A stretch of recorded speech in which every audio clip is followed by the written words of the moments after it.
Welcome to American Education FM, everybody. I'm Dr. Sean Brooks. There's a lot to get to in this particular episode.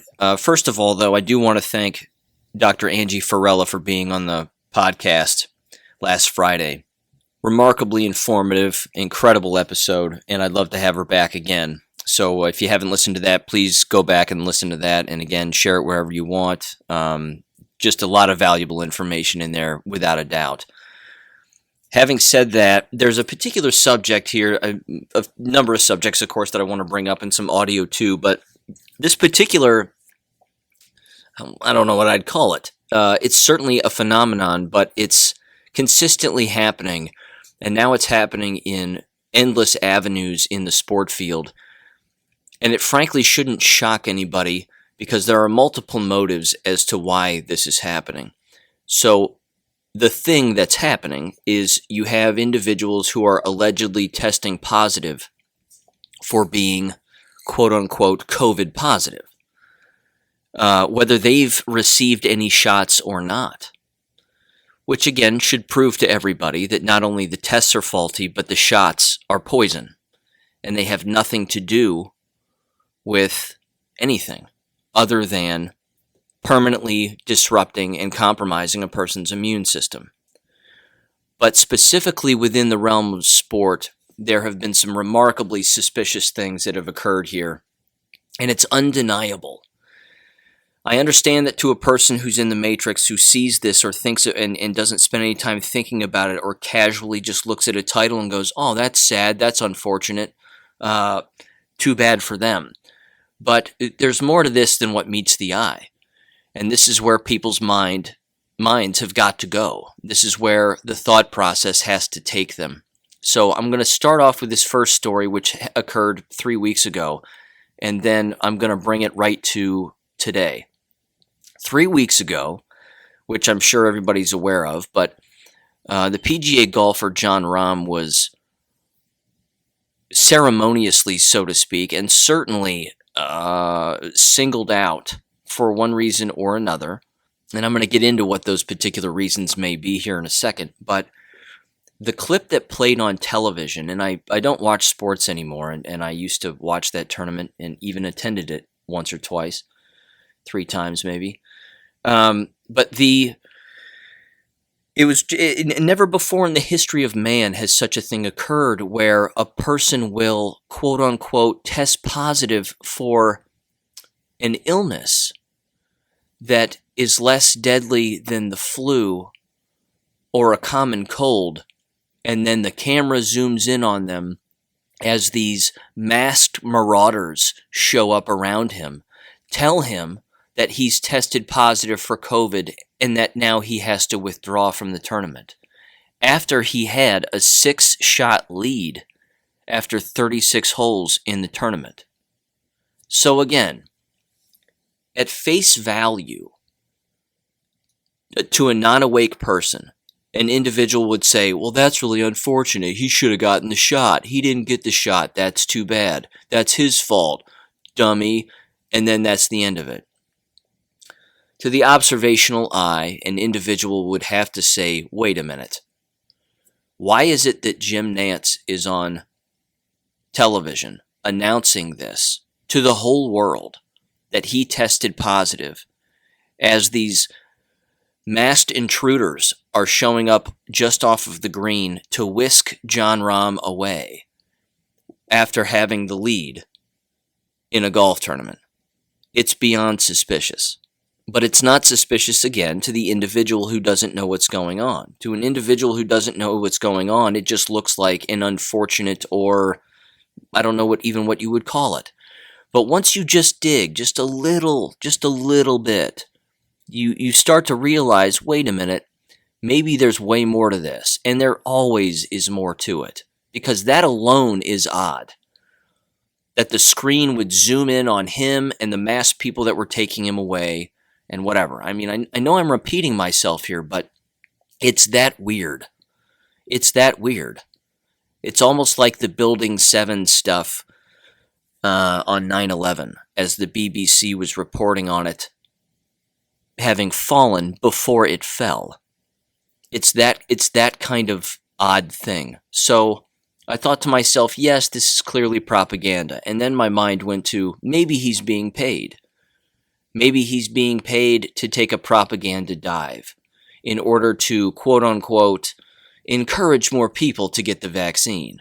Then my mind went there, and I thought, that's possible.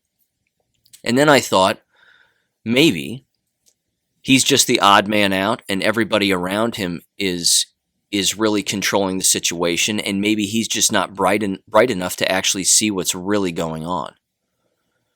And then I thought to myself, okay, let's go back to one of his press conferences right before this all happened. And I'll tell you what, I'm going to let you decide. I'm going to play this press conference about halfway through, and you're going to listen to the last half of it. And listen to what he's talking about. Listen to what Jon Rahm is criticizing. Listen to all of the things that he brings up, and then ask yourself this question. Would the PGA, who is remarkably corrupt, just like the NCAA is, just like the MLB, NFL, they're all corrupt, and they're all in the same just satanic boat. They really are. But ask yourself after hearing what he's saying, was it really a positive COVID test, or did they just want him out of the picture in order to, quote unquote, teach him a lesson because of what he brings up here? Because he brings up some really serious stuff that the PGA would not like, and a lot of people would not like him saying. So here we go. Give this a listen. What's it like to be heckled out there? I mean, yesterday that was a lot of talk with what was going on, and you've been through that before. Is it just you have to tune that stuff out and just not even hear it, be in your own zone? I didn't have any problems yesterday. No, not you. I mean, not today, but just in your. No, yesterday. I didn't hear much. Was there problems? Well, with Bryce. Was it somebody else having problems? Yeah. Okay, because in my case, I had nothing but support out here in Dublin, Ohio, so it was great. It happens. It's what it is. It's part of sports. It's only unfortunate that sometimes fans go a little bit too far, and we can't do anything about it. I think the only unfortunate part, but it's a thing with sports, and it's happening more and more, is that we athletes are held to a certain standard, and the fans are not. For a fan to get kicked out, they have to say something really bad, and if we do anything towards them, we get fined right away. So I think there has to be a balance. And it's going to keep happening in golf with the whole DraftKings and betting live going on. And I caught a couple times yesterday where seeing one of my playing partners miss a putt and see people just exchanging cash right next to the green. It just happens. Yeah, and you see it more and more as part of what it is. It's almost like people are in a bar doing the same thing, right? So it's going to happen. I think as players, we need to do our part to try our best to not get affected by it. But I also think the tour needs to, at some point, also protect players. I have no idea what happened yesterday. I don't know how bad it was, but I know people can say some bad stuff out there. Ben, what are you going to do now until your tee time? What's my tee time? Around 1 p.m.? Yeah. Well, go back to bed, lay down. I probably won't fall asleep, but kind of act like I'm waking up at 9, 10 and restart the day. Probably get some food. Shower, again, just like if it was a new day. If I can fall asleep, I'll try. I'll definitely help. Does he sound like a sick man to you? Does he sound like somebody who has flu-like symptoms? No, of course not. He's talking about gambling. He's talking about knocking on DraftKings, which is so interwoven in every sport. He's criticizing DraftKings. He's saying that he's watching people exchange money next to the greens in live PGA events when people are betting in front of him over the smallest of putts or the longest of putts or whatever. Just compulsive gambling. I don't know what the PGA is going to do about it, blah, blah, blah. That's it. He's going after some of the top people in sport, in particular gambling, on live TV. Now, has it always happened? Of course it is. But see, they don't want you to know that. They want people to think that it's like the purest game on the face of the planet. And there's no way there could be corruption or gambling or steroid use or any of that in golf. They don't want people to know that. He brings that up in that press conference. Says he's going to go back, lie down, and then he's going to start up his second 18 on that Saturday. And then what happens? A few holes in, after a 6-shot lead, he gets yanked on live television. And then, ironically, ends up winning the U.S. Open, the very next major golf tournament that takes place. Now look, he's a great golfer, but he also came back in some interview apparently after the event and said, yeah, I guess I should have gotten vaccinated, I should have whatever. No, man, if you're not sick, you don't put needles in your body. And again, who told him to go out in front of ESPN and tell people that he should have gotten the jabs? Who controlled him to do that? It's beyond suspicious. That's my point. It's just beyond suspicious. So people need to stop taking this stuff at face value. Oh, that's just unfortunate that he got the jab, didn't get the jabs. Well, serves him right. No, there's way more to it than that. There's always way more to it than that. So, if you're doubting me on any of this, listen to this one. This is from Sunday, from Gateway Pundit. Quote, NCAA kicks NC State out of College World Series after 4 vaccinated players test positive for COVID-19. Quote, according to a reporter, Aaron Fitt from D1 Baseball, 2 unvaccinated NC State players tested positive for COVID earlier this week, which prompted the NCAA to test the entire roster, including vaccinated players. So this tells you right now that not everybody on the team has had the jabs, but they decided to test everybody anyway, which means they're taking that Q-tip filled with ethylene oxide and jamming it into everybody's brain pan, which is a known carcinogen, as I've covered before. So they're all getting it now. And then what? It's a false test.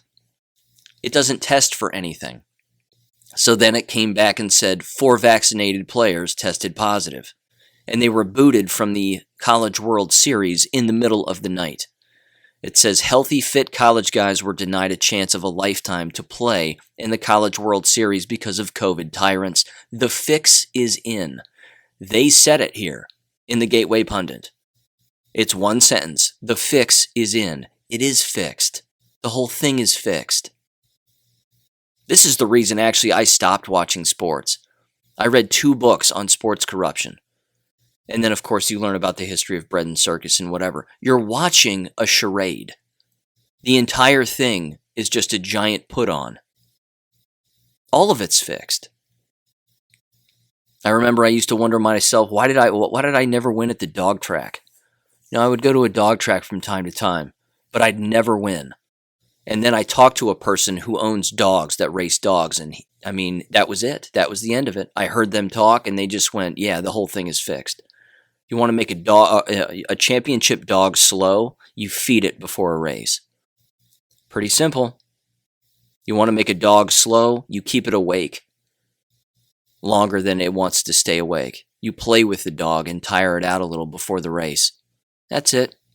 The entire thing is fixed so that certain people get money and certain people don't. It's awful. And that's just dog racing. Imagine everything else. So here's what it says. This is awful too. This comes from the NCAA Baseball Twitter account. It says, NCAA statement from Division I Baseball Committee. The NCAA Division I Baseball Committee has declared the Vanderbilt NC State Men's College World Series game scheduled for Saturday, June 26th at 1 p.m. Central Time a no contest because of COVID-19 protocols.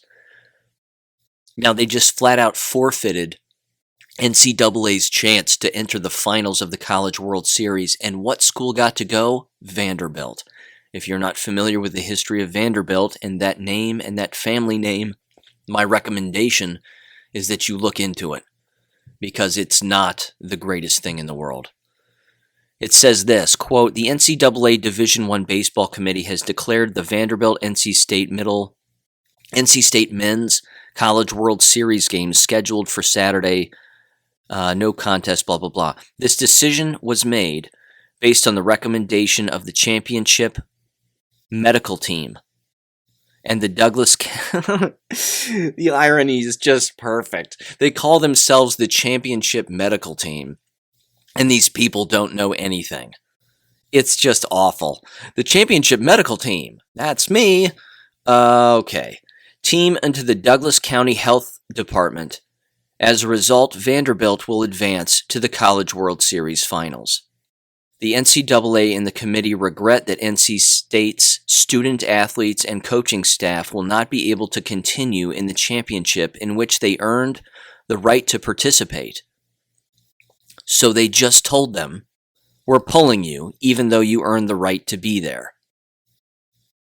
Because of privacy issues, we cannot provide further details. No, it's not privacy issues, it's corruption. That's what it is. You can't provide further details because it's corruption.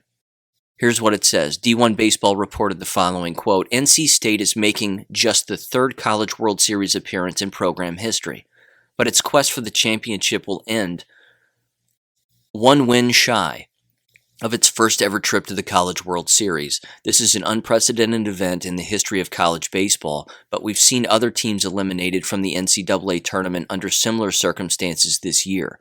NC State baseball joins VCU men's basketball, Notre Dame's men's hockey, Michigan men's hockey, and Rice women's volleyball in teams having to drop out of their NCAA tournaments for COVID protocols this year. According to multiple sources, 2 unvaccinated NC State players tested positive, blah, blah, blah, blah, blah. 4 positive tests came back from that round of testing, prompting the no contest ruling. All 4 of the latest positive tests came from vaccinated individuals who were in the dugout for Friday's game against Vanderbilt, per multiple sources. And then Clay Travis, who, again, has taken Rush Limbaugh's place. He's an old sports guy, apparently, and now he's got a take on it. I'm not going to play that because I'm not a fan. But at least Clay Travis is anti-mask, anti-vax, which is great. But, again, we're talking about gambling here. We're talking about people making money on this coronavirus scheme, the jab scheme, the test scheme, and they're doing it with quote-unquote student athletes. Ladies and gentlemen, what makes anybody think it's going to be any different at the K-12 level of education? Gambling already occurs at the K-12 level of education. This just gives them another excuse to engage in their gambling, among other things. It's absolutely horrible. But people have got to walk away from these sports. I mean, put yourself in the position of those students for a minute that actually received the jabs and then had this happen to them. They can't be left with any other option. They have to be thinking to themselves, wait a minute, I got the jabs. Why am I testing positive when I feel fine? I have no symptoms. I have these jabs that are supposed to prevent me from getting this coronavirus, which it doesn't. They don't know that, though. See, when a person doesn't live in the Matrix, you can see the people who live in the Matrix crystal clear. You can see them. And I don't live in the Matrix, but I'm looking at this particular situation and I see that they live in the Matrix and they don't even know it. They can't even see themselves. They're not even connecting any of these dots. And then they're saying to themselves, well, wait. I mean, maybe they're not saying this, but they should be questioning themselves, why is it that the test came back positive? Can I see the results of the test? And then what are they looking at really? They're just looking at a piece of paper. They're looking at a piece of paper that says you tested positive. But they haven't looked up the history of the test. They don't know that the PCR test does nothing. It doesn't test for anything. It actually tests for the things, though, that are already inside of all of our bodies when we're healthy. But they're calling it COVID positive or coronavirus positive. But they're not bothering to ask if they have any symptoms. Why? Because they spread that asymptomatic lie. Well, you could be ill and not know it. There's that thing, which has already been proven to be a lie. So you have countless lies on top of another, rolling on top of another, within one another, into this just labyrinth of nonsense. And yet these baseball players don't have a single clue. Not a clue. And it's so sad to just watch that they just don't get it. All right. So that's that. Give up the sports, ladies and gentlemen. And if they're making you take jabs to play a game, for the love of God, winning the game is going to be or losing the game, so to speak, is going to be the least of your worries after you've taken these jabs. So that's that. Here's the next thing I wanted to bring up. This came to me from a follower of mine on Gab, who I'm going to leave unnamed, although they know who they are when they listen to this. And I'm doing this for the safety of particular people, I suppose. I certainly don't want this to back up on anyone that they know or anyone that they know or whatever. So I'm going to say this. Someone that they know did come into contact with a particular business that has this flyer up on their business. And the business that has this flyer within their building, the business is called Kiewit, Kiewit. Now, before I tell you about Kiewit and what that company is, I'm going to read what was on this flyer in this building. And I'm going to read every word of this and ask yourself a number of questions as you're hearing this, because this is absolutely horrific. The flyer starts at the top by saying vaccine tracker in big letters. And then it says this, quote, "What is the vaccine tracker? The company is using the vaccine tracker to track which employees have a vaccine. Employees who receive or choose not to receive a vaccine are asked to report their vaccination status. Vaccines are the safest, fastest way to end this pandemic." And then that whole paragraph is a lie, every word of it. Then the next one says, "What information does the vaccine tracker store? The only information we are storing in the vaccine tracker is your vaccination status. This status is not considered personal health information, nor is it a HIPAA violation for the company to ask you for it.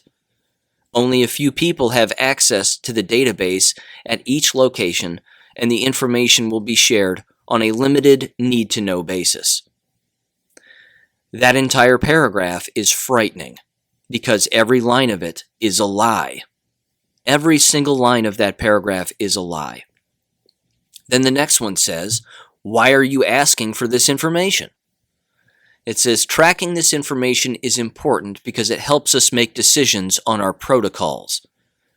Translation, it helps us make decisions on who to fire, who to keep, and then who to plan for who's going to end up sick and potentially die from the jabs so that we know what positions we need to replace in the future. That's what that means. Then it says this, for example, at some U.S. locations that have approved plans in place, italicized, underlined, individuals who are fully vaccinated and in the tracker will no longer be required to wear face coverings. To qualify at these locations, you must be fully vaccinated 2 weeks after your final required dose, and your vaccination information needs to be in the tracker.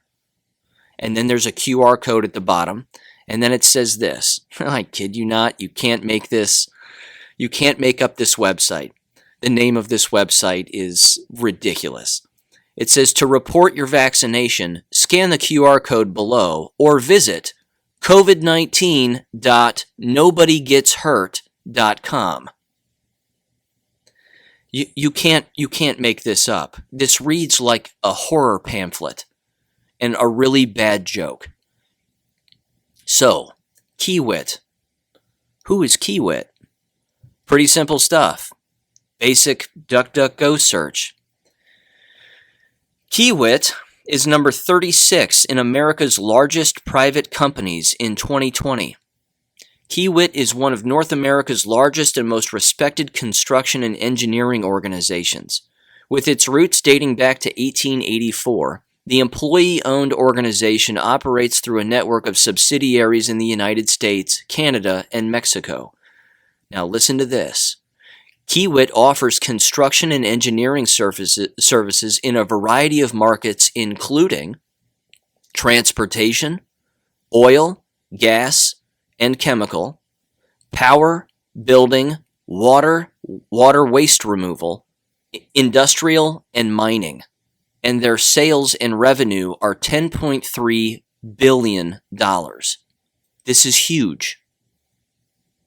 Because in the past episodes I've brought this up, and it's been brought up by countless individuals who are in these lines of work, who have said, and I've mentioned as well, that the HR departments are planning for the jabbed to not be working there in the future because they're either going to be sick or dead as a result of the jabs and their compromised immune systems. We're talking about the businesses of transportation, oil, gas and chemical, power, building, water, wastewater, industrial, and mining.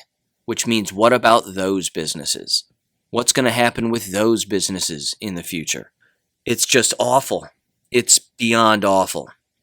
And of course, what would not occur is even if a person in these lines of work approach their HR department, which normally you'd want to stay as far away from them as possible, but if you were to show up and start asking these questions, hey, are you planning for, is there a contingency plan in place for people who are getting sick from the jabs? I mean, they would look at you, of course, and they'd say, well, what are you talking about? That's insane. Or they would just say no, and then whatever. And then on your way out, you would get a blow dart to the back of the neck, and you'd be down in your face, and then that'd be the end of it. So, I mean, it's not like if you were to ask, they'd just tell you. You would immediately have a target on your back. So, yeah, not good, but certainly something worth continuing to pay attention to and starting to connect the dots as to how often this is happening and the other industries where this is happening. Here's the last clip that I wanted to play. And I'm going to round this out and say goodbye until Wednesday. This comes also from Beach Milk on Gab, and it's titled this: Teachers in the UK are now receiving training to identify children who may be parented by vaccine-hesitant or mask-resistant parents.